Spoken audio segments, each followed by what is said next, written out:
if you just want to test it out, or if you want a wireless version with just a few buttons, this is for you. We're going to start with talking a little bit about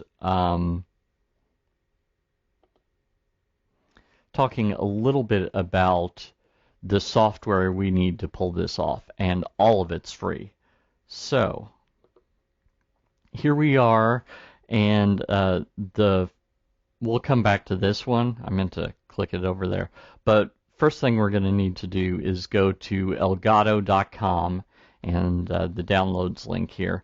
And what we're looking for is the Streamdeck app. So we need to download that. I've already done that. I've installed it over here. 2, we're going to need the app for your mobile device. It enables you to have 6 buttons.